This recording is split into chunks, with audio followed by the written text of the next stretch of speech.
ધારાસભ્ય અર્જુનસિંહ ચૌહાણે જમીન પચાવી પાડવાના આક્ષેપને ખેડાના બાત્રક નદી કિનારે 10 કરોડની જમીન પચાવ્યાના આક્ષેપને ખાનગી ટ્રસ્ટની 10 કરોડની જમીન પચાવી એમએલએ સહિત 8 લોકો સામે તપાસ કરાશે. લેન્ડ ગ્રેબિંગ અંતર્ગત તપાસ કરવામાં આવશે. ટ્રસ્ટની 22 વીઘા જમીન બાનમાં લીધા હોવાનો આક્ષેપ છે. ગુજરાત હાઈકોર્ટમાં ફરિયાદ દ્વારા કરવામાં આવી હતી. ફરિયાદ કલેક્ટર, જિલ્લા પોલીસ વડા અને પ્રાંત અધિકારી કરશે તપાસ. મહેમદાબાદના ધારાસભ્ય દ્વારા કરવામાં આવ્યો હતો ખુલાસો. જે આક્ષેપ કરવામાં આવતા તે પાયા વિહોણા છે તેવું જણાવ્યું.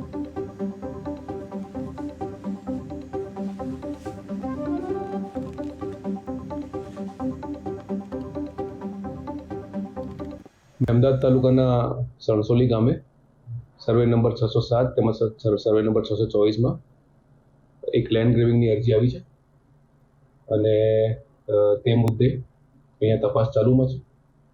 પણ ખાસ બાબત એવી છે કે અરજદાર લેન્ડ ગ્રેબિંગની અરજીની સાથોસાથ હાઈકોર્ટમાં પણ અરજી કરી છે.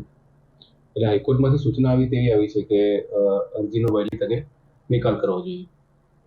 એટલે તે માટે તંત્ર અત્યારે તાલુકા વહીવટી તંત્ર વહેલી તકે નિકાલ કરવા માટે ચૂંટણીના કામોની સાથોસાથ કરી રહ્યું છે. આગામી દિવસોમાં શું કાર્યવાહી થશે? શું કોઈ વિવાદ છે? જી, આ મુદ્દે બાબત એવી છે કે ટ્રસ્ટની જમીન છે અને તેમાં લેન્ડ ગ્રેબિંગની ફરિયાદ થઈ છે અને તેમાં થોડું પોલિટિકલી સેન્સિટિવ એટમોસ્ફિયર થઈ શકે એવું કહેવાય છે.